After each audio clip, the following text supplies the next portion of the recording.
नमस्कार दोस्तों, आज है 27 नवंबर। आइए देखते हैं आज की ताजा खबरों को। उससे पहले आप वीडियो कहां से देख रहे हैं कमेंट करके जरूर बताइएगा और वीडियो को लास्ट तक देखना, क्योंकि आज बहुत ही अच्छी खबर है और कुछ बुरी खबर भी है जिसको जानना आपको बहुत ही जरूरी है। और अगर अभी तक हमारे चैनल को सब्सक्राइब नहीं किए हो तो हमारे चैनल को जरूर सब्सक्राइब कर लेना। और आइए देखते हैं आज की पहली खबर को। देखिए, आज पूरे देश में संविधान दिवस मनाया जाएगा। इस खास मौके पर दिल्ली में एक बड़ा कार्यक्रम रखा गया है जिसकी अगुवाई देश के राष्ट्रपति करेंगे। प्रधानमंत्री मोदी भी इस समारोह में शामिल होंगे। इस कार्यक्रम का मकसद लोगों को याद दिलाना है कि हमारा संविधान कैसे देश को चलाने के लिए कानून एवं नियम तय करता है और नागरिकों के लिए क्या अधिकार है। स्कूलों, कॉलेजों और सरकारी दफ्तर में भी इस दिन अलग अलग गतिविधि होगी ताकि लोगों में संविधान के प्रति जागरूकता बढ़े। इथियोपिया में फटा ज्वालामुखी अब भारत पर असर दिखा रहा है। उसकी राख हवा के दिल्ली एनसीआर तक पहुंच गई है, जिससे यहाँ की हवा और भी खराब हो गई है। ज्वालामुखी की राख बहुत ही बारीक धूल जैसी होती है जो नाक मुंह से सीधे फेफड़ों तक पहुंच सकती है। इसी वजह से लोगों में खांसी, गला खराबी होना और सांस लेने में दिक्कत जैसी समस्या बढ़ सकती है। डॉक्टरों का कहना है कि यह राख सबसे ज्यादा बच्चों, बुजुर्गों, गर्भवती महिलाओं और दिल फेफड़ों के मरीजों के लिए बहुत ही खतरनाक है। इसलिए बाहर निकलते समय N95 मास्क जरूर पहने और घर की खिड़कियां बंद रखें। धूल साफ करते समय गीला कपड़े जरूर इस्तेमाल करें। दिल्ली धमाके की जांच में एक बड़ा खुलासा हुआ है। एजेंसियों को पता चला है कि आरोपी डॉक्टर उमर ने जो बम बनाया था वह बेहद ही आसान लेकिन खतरनाक चीजों से तैयार किया गया था। इसमें एसीटोन, पिसी हुई चीनी और यूरिया जैसे सामान इस्तेमाल किए गए थे। ये चीजें दिखने में समान लगती है लेकिन इन्हें मिलाकर बहुत ही ताकतवर विस्फोटक बनाया जा सकता है। जाँच में यह भी सामने आया है कि उमर के पास एक छोटा सा सूटकेस था जिसमें वह बम बनाने का पूरा सामान रखता था। मतलब उसके पास अपना एक तरह का चलता फिरता बम बनाने का सेटअप था। वह जहाँ चाहे वही यह सामग्री ले जाकर बम तैयार कर सकता था। एजेंसियों के मुताबिक बम पूरी तरह तैयार भी नहीं था, फिर भी इसमें इतनी ताकत थी कि बड़ा धमाका कर सकता था। इससे साफ होता है कि यह एक सोची समझी साजिश थी और आरोपी लंबे समय से तैयार कर रहा था। रूस और यूक्रेन की युद्ध को खत्म करवाने के लिए अमेरिका के राष्ट्रपति डोनाल्ड ट्रंप ने अपने खास प्रतियोगियों को रूस और यूक्रेन दोनों जगह भेजने का फैसला लिया है। ट्रंप चाहते हैं कि दोनों देशों के बीच शांति का एक समझौता तय हो जाए जो अब आखिरी स्टेज पर पहुंच चुका है। अमेरिकी टीम मॉस्को जाकर पुतिन से बात करेगी और दूसरी टीम कीव जाकर यूक्रेन सरकार से चर्चा करेगी। ट्रंप ने यह भी कहा है कि अगर बातचीत सही दिशा में गई तो वे खुद भी दोनों देशों के नेताओं से मिल सकते हैं। कुल मिलाकर अमेरिका बातचीत करवाने की पूरी तरह से कोशिश कर रहा है, पर युद्ध अभी भी खत्म होने की गारंटी नहीं है।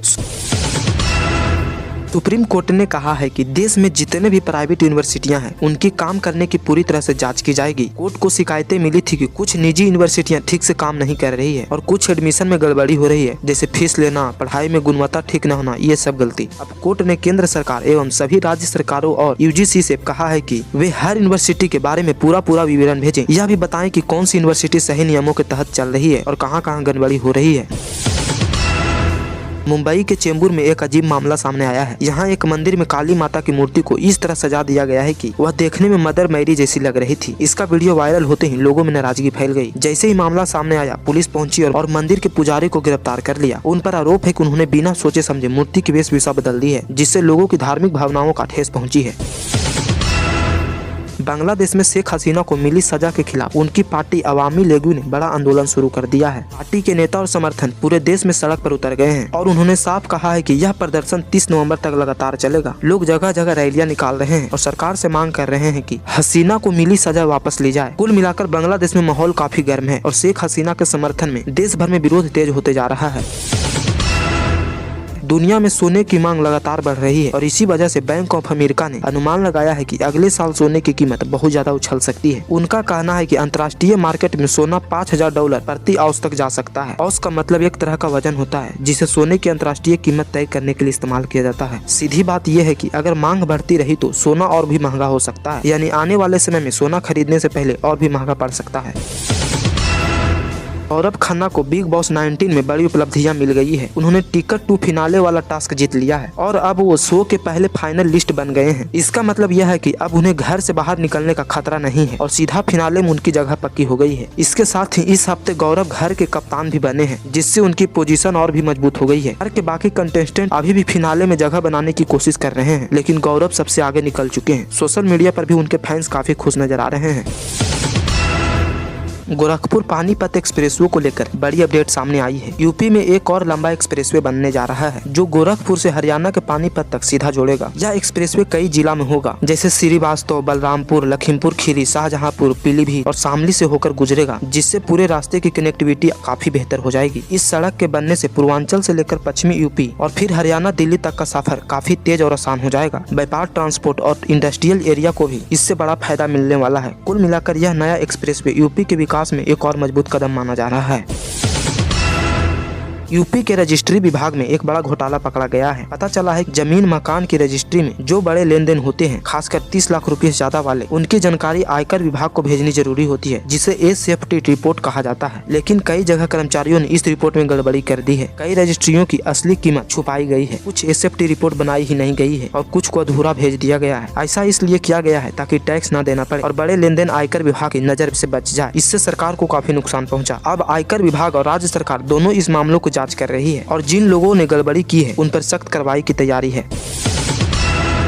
इजराइल सरकार ने फैसला किया है कि भारत के उत्तर पूर्व में रहने वाले लगभग 5,800 यहूदी लोगों को आने वाले सालों में इजराइल ले जाया जाएगा। सरकार ने पूरी योजना को 2030 तक पूरी करने का मंजूरी दे दी है। पहला ग्रुप लगभग 1200 लोगों को 2026 में भेजा जाएगा और बाकी लोग धीरे धीरे अगले कुछ सालों में इजराइल पहुंचेंगे। इस समुदाय का कहना है कि उनके पूर्वज बहुत पुराने समय से इजराइल से आए थे, इसलिए वे खुद को यहूदी परंपरा से जुड़ा मानते हैं। इजराइल का कहना है कि वे इन लोगों को अपने देश में बसाकर खुशी, सुरक्षा और भविष्य को बेहतर बनाना चाहते हैं।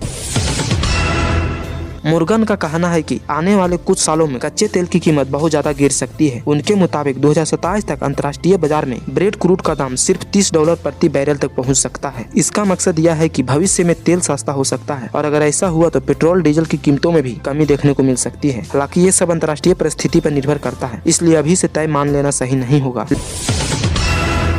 लंबी मिर्च, जिसे हम पिपली भी कहते हैं, उस पर वैज्ञानिकों ने एक नया शोध किया है। उन्हें पता चला है कि इस मिर्च में एक मौजूद प्राकृतिक तत्व कैंसर की कोशिकाओं को कमजोर करने में मदद कर सकता है, खासकर बड़े आंत के कैंसर में। शोध में देखा गया है कि यह तत्व कैंसर वाली कोशिकाओं को रोकता और खत्म करता है, लेकिन सामान्य कोशिकाओं को नुकसान नहीं पहुँचाता। यह अच्छी बात इसलिए है क्योंकि कई कैंसर दवाइयाँ स्वस्थ कोशिकाओं पर भी असर करती है। वैज्ञानिकों का कहना है कि अगर आगे के टेस्ट सफल रहे तो लंबी मिर्च से बनने वाली दवाइयाँ सस्ती और कम दुष्प्रभाव हो सकती है। फिलहाल यह सिर्फ लैब में किया गया टेस्ट है। मरीजों पर इसका इलाज अभी से शुरू नहीं हुआ है और अभी इसमें आगे और रिसर्च की जरूरत है।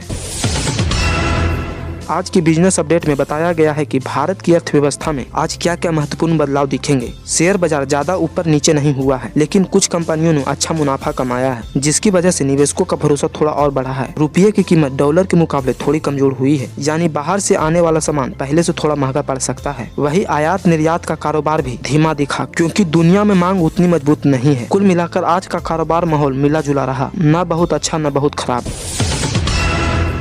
भारत में जो नए लेबर कोड लागू किए जा रहे हैं उन्हें देश का सबसे बड़ा श्रम सुधार बताया जा रहा है। मजदूरों और कर्मचारियों की सबसे बड़ी यूनियनों में से एक BMS भारतीय मजदूर संघ के नेता गिरीश आर्य ने कहा है कि इन नए नियमों से काम करने वाले लोगों को पहले से ज्यादा हक और सुरक्षा मिलेगी। उनका कहना है कि मजदूरों की सैलरी, छुट्टियां और काम के घंटों से जुड़े नियम अब ज्यादा साफ और मजबूत होंगे। कंपनियों को कर्मचारियों का ध्यान रखने की कानूनी जिम्मेदारी बड़े स्तर पर निभाने पड़ेंगे। कामगारों की सोशल सिक्योरिटी यानी PF, पेंशन, बीमा जैसी सुविधाएं भी पहले से बेहतर होगी।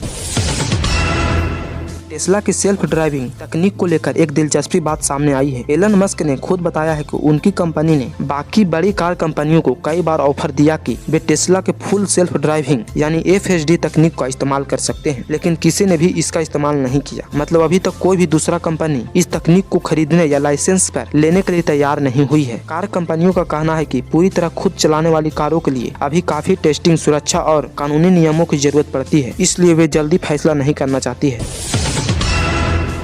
रोहतक से एक बहुत ही दुखद खबर सामने आई है। यहाँ नेशनल लेवल के बास्केटबॉल खिलाड़ी की प्रैक्टिस के दौरान मौत हो गई। बताया जा रहा है कि खिलाड़ी कोर्ट में अभ्यास कर रहा था, तभी वह अचानक गिर पड़ा। आसपास मौजूद कोच और उनके साथी खिलाड़ी तुरंत उसके पास पहुंचे और उसे अस्पताल ले जाया गया, लेकिन डॉक्टरों ने उसे नहीं बचा पाया। वीडियो भी सामने आया है जिसमें दिखता है कि खिलाड़ी खेलते खेलते अचानक नीचे गिर जाता है। डॉक्टरों का कहना है कि मौत का कारण हार्ट से जुड़ी दिक्कत हो सकती है, लेकिन असली वजह पोस्टमार्टम रिपोर्ट के आने के बाद ही पता चलेगा। इस घटना से खेल जगत में सदमा है और लोग युवा खिलाड़ी की मौत पर दुख जता रहे हैं। तो दोस्तों, यही था आज का वीडियो। उम्मीद करते हैं आपको वीडियो पसंद आया होगा। अगर आपको वीडियो पसंद आया है तो हमारे चैनल को जरूर सब्सक्राइब करना और कमेंट करके बताना कि आपको कौन सी खबर सबसे ज्यादा पसंद आया।